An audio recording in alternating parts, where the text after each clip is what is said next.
pledge allegiance to the flag of the United States of America and to the republic for which it stands, one nation, under God, indivisible, with liberty and justice for all.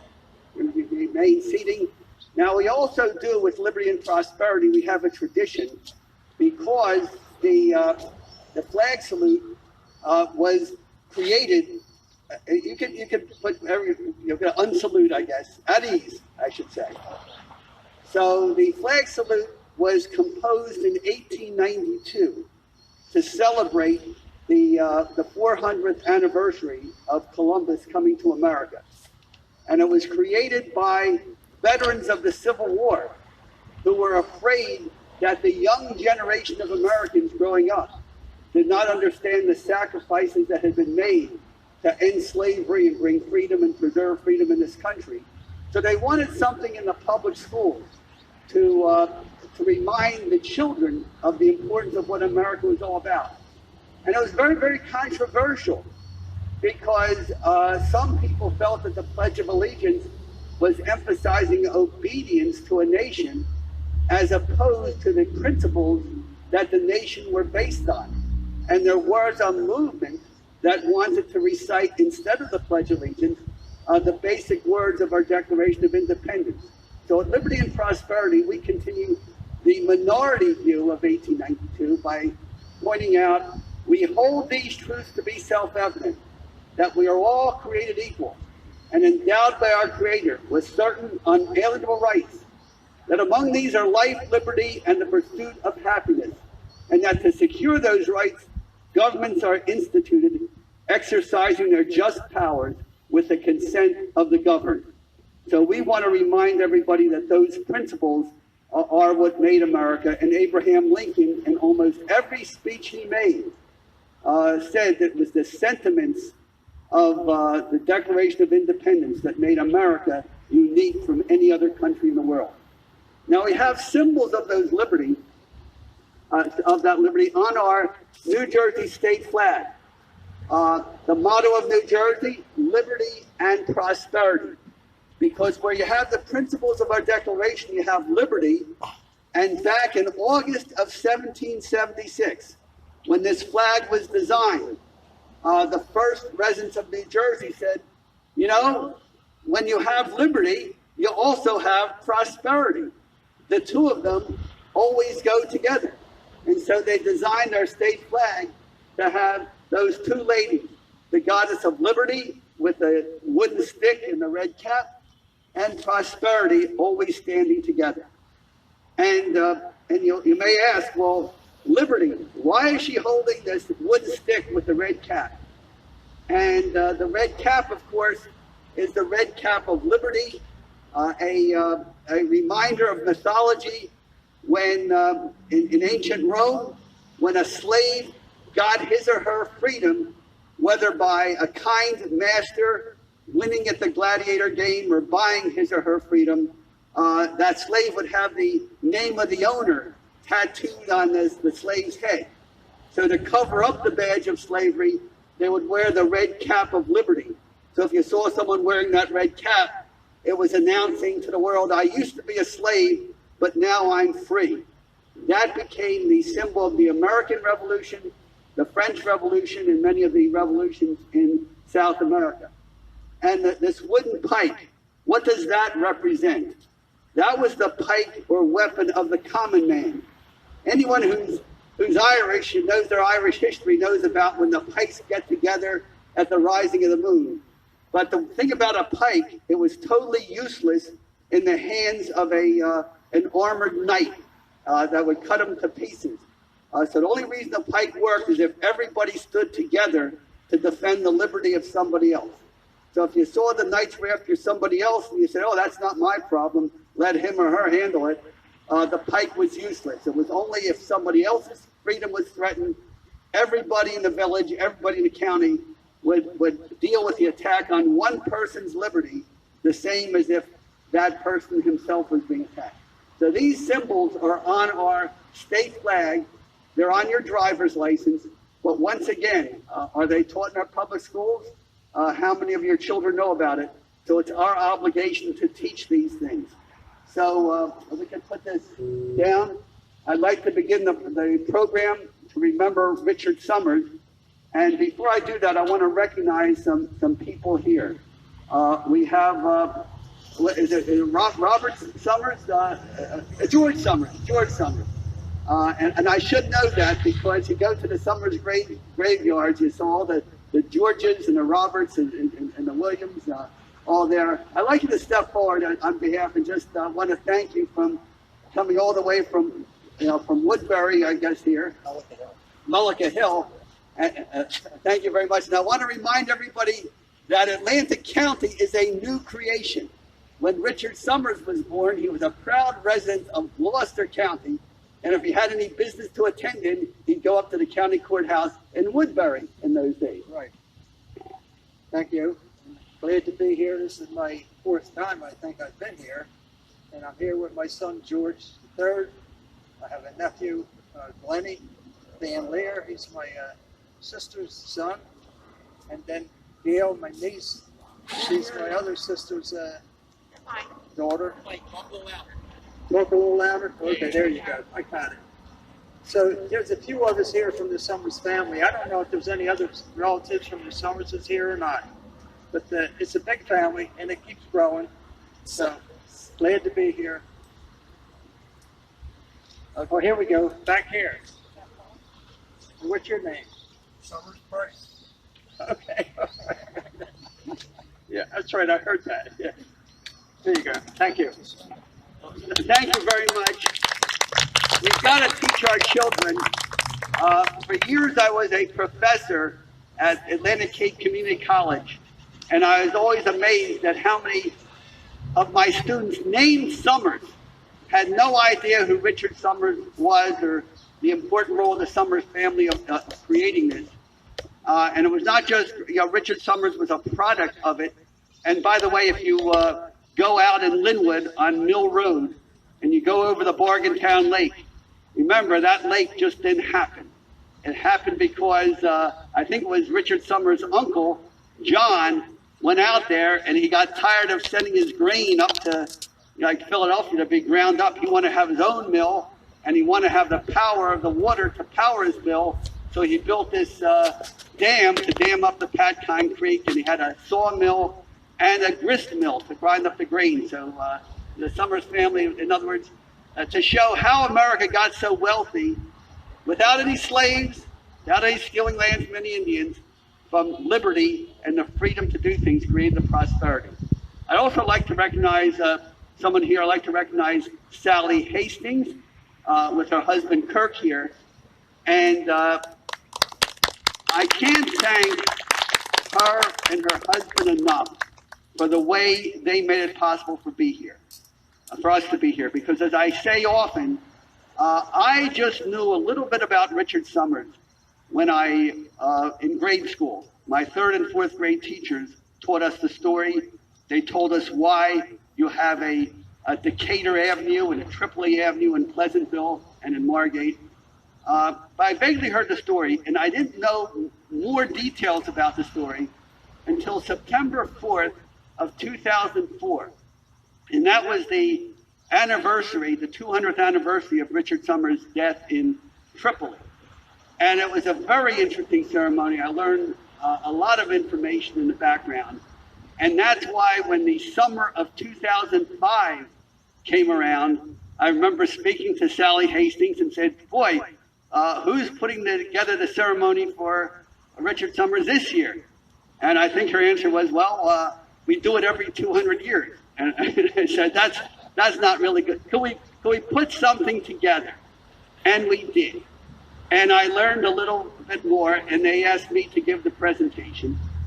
And then when it was 2006 to do it again, I could not just go to the same people, give the same speech a second time. So I did some more reading, and I had a whole different insight into the story of Richard Summers at that time. And that was interesting. But the bottom line is, I've been doing this now for 16 years. And those of you who are here know, it's never the same story. because no matter how much you learn, there are always new angles that you discover. And I just want to mention one thing before I bring on our speaker, Mary Ann Cannon, is that Benjamin Franklin often observed that Americans were the best informed, smartest people in the world. And he said the reason Americans were so smart was because we openly spoke our minds and were not afraid to talk about the issues that mattered most to us, to other Americans. And he said, you know what happens when you get people together with different opinions? Somebody's wrong. Somebody's making a mistake. And it's okay, because if you don't know something and you speak about it, somebody who knows more than you do will explain something, and an American would say, oh, gee, I didn't know that. If I knew that, I'd have a different opinion. And so Americans were constantly getting smarter. And this Richard Summers ceremony is a typical example of this. I remember when I first did the Richard Summers story, I truthfully said, well, Richard Summers, when he was 20 years old, he went to the Naval Academy and became the first midshipman to become a naval officer, and I was giving the story. And then somebody says, Grossman, you don't know what the heck you're talking about, because everybody knows the Navy Academy was not established until 1846. So how could you possibly say that Richard Summers went to the Naval Academy at 20 years old in 1798? And so, of course, what happens when you are corrected, if you love history, you are curious. You say, well, how could that be? How could Richard Summers go to Annapolis and become a Navy cadet, but they don't have the Naval Academy until like 40 or 50 years later? And then there's a fascinating story that you learn. Well, it turned out that in those days, the midshipmen would go down to Annapolis, but they didn't have an academy on ground. The academy was a warship. They would put them on the ship, and they'd have their quarters in the middle of the ship. So they called them midshipmen. And that's how they learned until 1842. What happened in 1842? Well, the name of the training ship was called the USS Summers.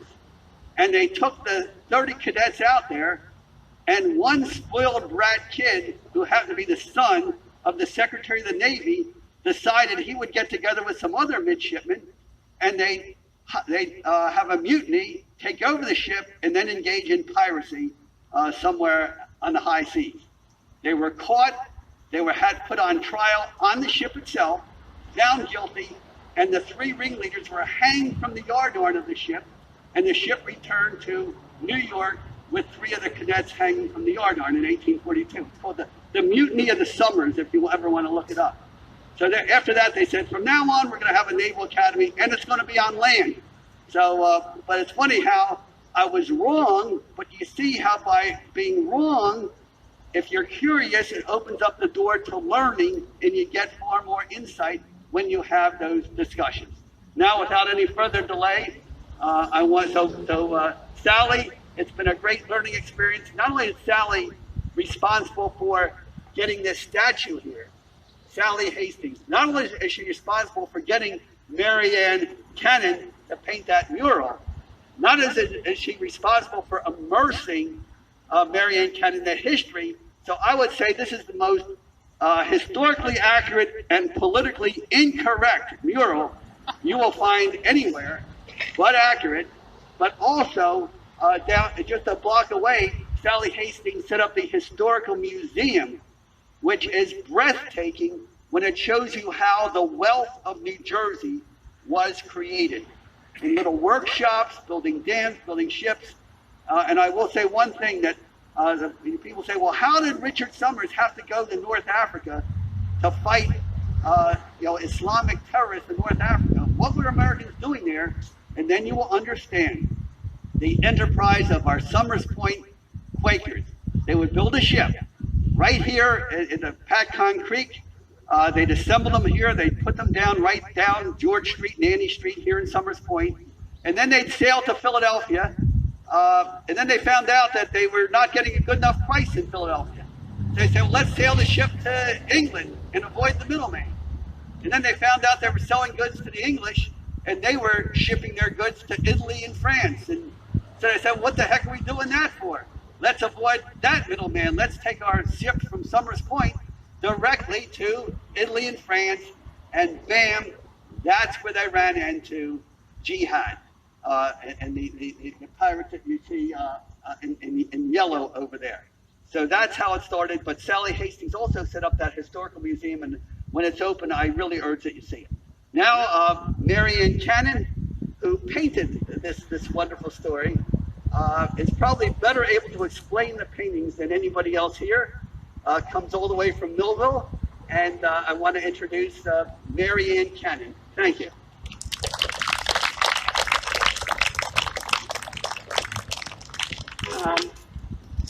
I'm hard of hearing, so if you can't hear me, you have to yell. Tell me when. I'm in the right spot. Seth is quite the historian, so I'm not even going to try and top that. When this mural came up to be bid on by artists, one of the first things I did was go to the Historical Society, and that's where I met Sally Hastings. And of all the murals I've ever researched, she was the most helpful. So I can't say enough about her. In fact, when I walked in, she said, "Did you bring a flash drive?" And I'm like, who does that? No, I didn't. But she was able to email me everything, and I spent time there, got to know her.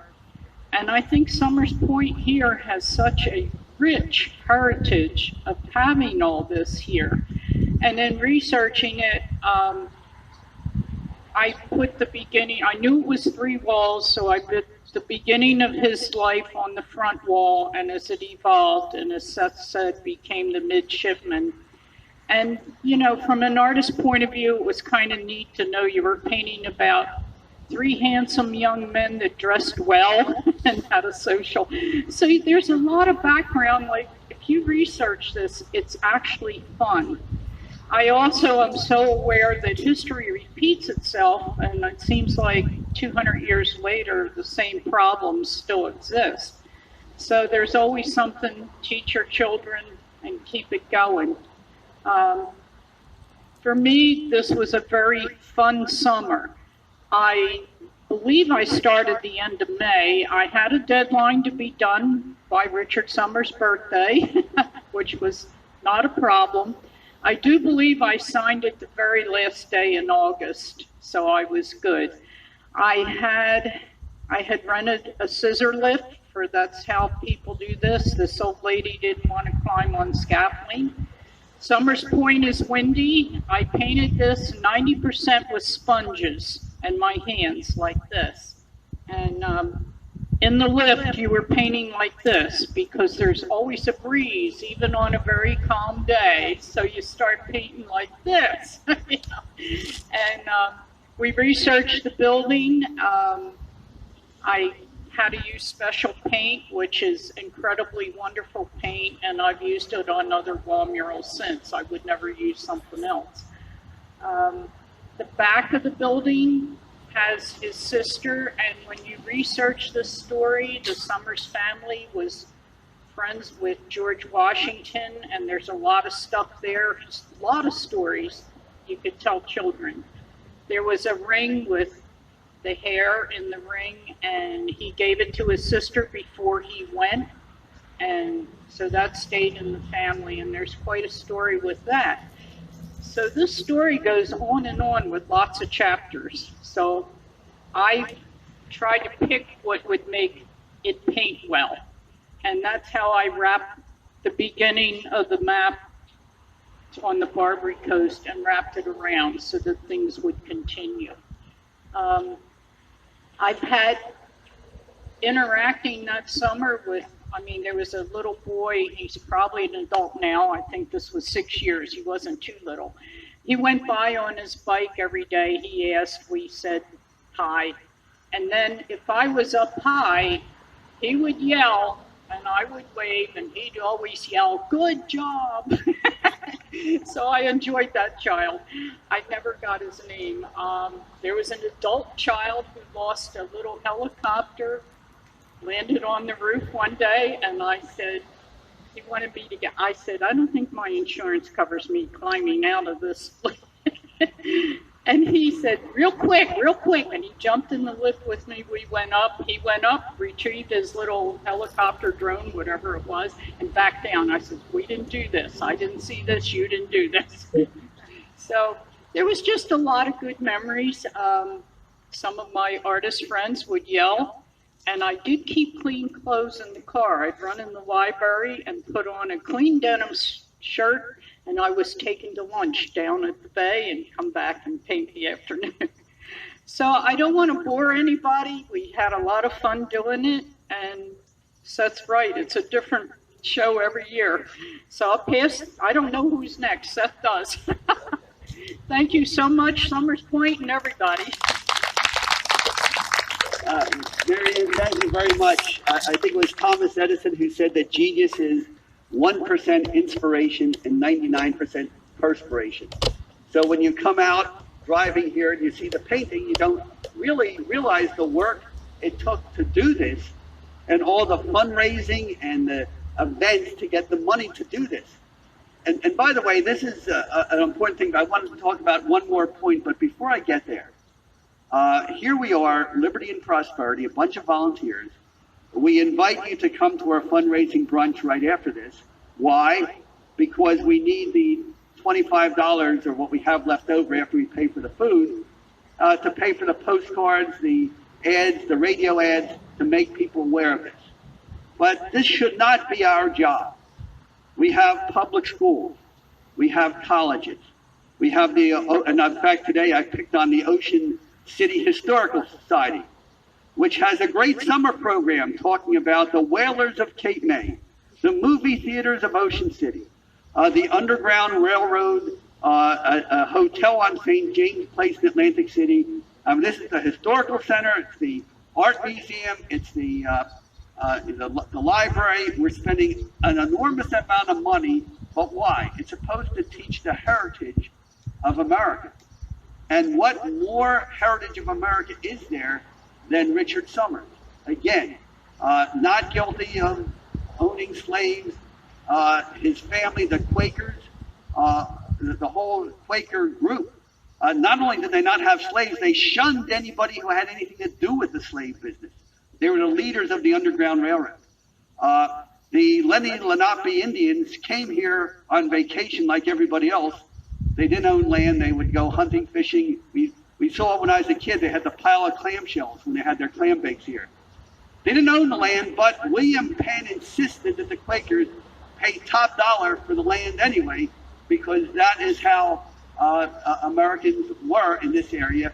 There's some talk that Bargain Town got its name because of the bargain made with Native Americans. But the bottom line is, why, and by the way, when we started this, I said, gee, the story of Richard Somers, I used to call him our forgotten hero of a forgotten war. But now, what I know now is he wasn't forgotten, he was canceled. He has to be rubbed out because the people who run our education establishment, library, media, people said, boy, what a movie this story would make. You will never see a movie because he promotes the idea that American freedom and liberty was good. It created wealth. It created opportunity. It gave us not a perfect society, but the best, more justice, more wealth, more comfort, more safety than any other society that's come around in the past 10,000 years of human history. And what they have to do, I realize that the worst part of propaganda is not the lies that are told, but in the truth that is not told. Because as long as every person who's male, who's white, who's American, who's Christian, is portrayed as evil, and you don't see the wonderful good done by the vast majority, you get a distorted perception of reality. And so the main mission here is not only to remember Richard Somers, but also to remember the millions of great Americans who gave us our country at a time when our children are being taught just a handful of the worst of the worst. I remember in the 1950s, they used to make us take citizenship classes. And I remember being taught vividly that the worst propaganda is when some people compare the best of their group with the worst of another group. And that's what's being done in history.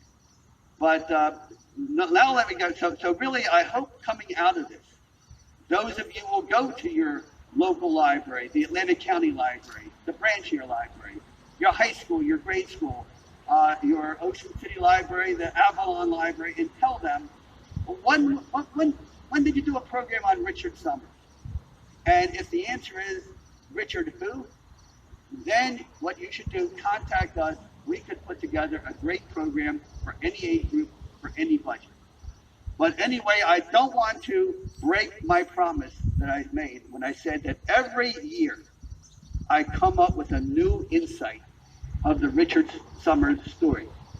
And events in Afghanistan made me reread what I had read before and saw that Richard Summers was far more important than I thought he ever was. If you heard me before, I'd say, gee, America won this war in 4 years against these Barbary pirates, these terrorists who had defeated the Europeans for hundreds of years. And America did it in just 4 years. Well, after rereading the story, I realized that no, America was losing that war for the first 3 years. And it was basically Richard Summers and his friend Stephen Decatur who turned a losing war around and won that war at great personal sacrifice in 2 years. And let me explain how it happened. See, the pirates started attacking, and I can't call them pirates because pirates were criminals. If you found one, you would capture them. But they were legal pirates, what we call privateers or corsairs, because the countries they worked for were at war with America. There was called a jihad, a holy war, by the 4 Barbary Kingdoms, Morocco, Algiers, Tunis, and Tripoli. At the time, they were 4 different kingdoms, but they cooperated with each other. Unlike in Europe, because in Europe, you were in the middle of a life and death struggle between the French under Napoleon and the English and the Russians and everybody else. So what was happening is, while Europeans were busy killing each other, that's when the Barbary, and I guess I can't even say Islamic, jihad, whatever, the followers of the Prophet Muhammad saw a golden opportunity. They attacked American ships. Thomas Jefferson had wanted to fight back for years, but we did not have a navy. Now, because Americans finally said millions for defense, not 1 cent for tribute, we built a navy. Thomas Jefferson sent the fleet over there. The first commander sort of fought the war over there the same way we fought the wars in Afghanistan. He sent these big ships over. He would sit there in front of the harbors and to stop the pirates from going in and out. And guess what? He would be stuck there with his big ship. And if the wind didn't blow, don't want to upset people with wind power, the wind didn't blow, your ship didn't move. But because the Barbary pirates had slaves rowing oars, they could move quickly in and out. So the blockade was ineffective. Also, the Barbary pirates were very good at deception. They would have false papers. They would say, "Oh, I'm not a Tripoli ship. I'm really a Turkish ship." They would fly flags of different nations, and they could never figure that out, the Americans. So we had one commander. Nothing happens in 1801. We have a second. He was called Gale, Richard Gale. Then you had Richard Morris came over the next year, and he basically did nothing. Thomas Jefferson is exasperated. He sends over a new fleet in 1803 with Edward Preble, and then he has Richard Summers and Decatur and that whole bunch of young cubs, as he called them. They go over there, and they started finally aggressively cracking down the pirates, except one disaster happened. And that's what I'm going to show you over here. That ship is called the Philadelphia. And what happened is, when the Americans got to New York, they had to cross the Atlantic. And It was the finest ship that America had. And you had a commander called William Bainbridge, was too careless and too eager for glory. He chased this little pirate ship too close to Tripoli. He got stuck on a reef so hard he couldn't get it off. You can see how the ship is at an angle because he couldn't even fire his cannons because the ship was at an angle. So he was completely helpless. So the biggest ship in the American Navy, the Philadelphia, with 307 crewmen, became captured as slaves in the Islamic world. And that was a total disaster. And what happened is the pirate, when you talk about leaving equipment in Afghanistan, that became the top priority. Our most important weapon was now in the hands of the enemy. That ship was 1/3. We only sent 1,000 guys over. That ship was 1/3 of the crew was captured. Our biggest weapon was captured. And in fact, the guy in Tripoli who captured it made a deal to sell it to Algeria so that the Algerians would be able to use it. See, that's how they worked together. While the Europeans were at war with each other, they were cooperating against the non-believers.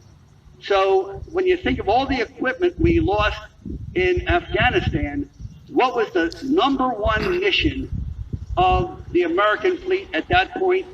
They had to either recapture that captured warship or destroy it so the enemy could not use it. And so the ship was captured in November of 1803. In February of 1804, it was Richard Summer's best friend, Stephen Decatur, who took 65 men, crammed it in this little ship, snuck into the harbor, and they burned the Philadelphia. So that was, and basically that's the Philadelphia that's being burned. So they deprived the enemy of having that. But now, that's not a victory. And by the way, everybody's happy that we did that, but what are we going to do now? We lost 300 men in our biggest warship. How can we continue the war?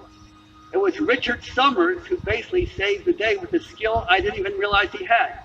So basically, the Admiral Preble goes to Italy and he buys about 8 beat-up barges and he wants to turn them into gunboats. Richard Summers spent 3 months hiring Italian carpenters, and they turned those barges into gunboats. And they used those to bring back to Tripoli to make up for the Philadelphia. And it was a better choice because the small gunboats could get inside the harbor where the Philadelphia could not. And then another thing, they were short 300 crew members. Well, Richard Summers trained 300 Italians to work with the Americans to man those gunboats. And they had the famous Battle of the Gunboats in August of 1803. And in that battle, the Barbary pirates knew that the Americans knew how to use cannons. They knew our boats could maneuver better than any other boats in the world because they were built in places like Summers Point, where people use their own engineering to improve on older designs. But one thing they did know about the Americans, they did think that in hand-to-hand combat, Americans would fight the way the Muslim terrorists did, because they believed that if they killed the infidel, they would have eternal life. So they were the fiercest fighters in the world, and the English, the French, and the Spanish would rather pay tribute than deal with them. The surprise happened in the Battle of the Gunboats on, I believe it was August 3rd of 1804. You had the Americans attack the crews and beat them in hand-to-hand combat. And they were so fierce, so brave. Americans, because we had better diets, we were stronger. But Americans also had a weapon that nobody had ever seen before. They boarded the enemy ships with tomahawks. So that was another insight. And when you read the graphic description of how it happened. So of course, once we showed we could outgun the pirates, we could outfight them. Victory was almost assured. except for one thing. Thomas Jefferson did not know that we had turned the war around. He thought that our commander, Preble, had been a total failure, and he basically fired Preble and told him that the American fleet would have to go back to the way things were done before. And the sailors were very upset about that, so they decided to end the war in one gamble.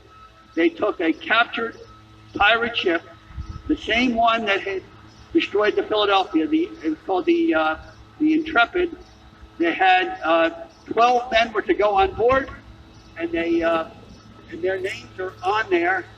And they would pack the ship with explosives, sail next to the gunboats that were standing in their way, and blow them up. They'd light a fuse, they'd escape, and they'd go out. By the way, there was supposed to be 12 men. You had a guy called Joseph Israel snuck on board because he thought that Richard Somers needed more help. Something went wrong. They made 3 attempts to get to the harbor on 3 different days, but the wind was not favorable. They went in the 3rd day. Probably the element of surprise was lost. Tragically, the ship exploded prematurely. Richard Somers and his entire crew died. However, the Muslim ruler had never seen Christians fight so fiercely and be so unafraid, or not unafraid, but who didn't care about death. They were more fanatic than the Muslims, and they said, we cannot continue this war with them. So basically, after 1805, peace was made. Every other nation in Europe paid tribute for safe passage, but when the Americans made that deal, if it had the stars and stripes, that ship was left alone. And for 150 years, America earned the respect and admiration of the rest of the world. And in fact, Pope Pius VII issued a declaration.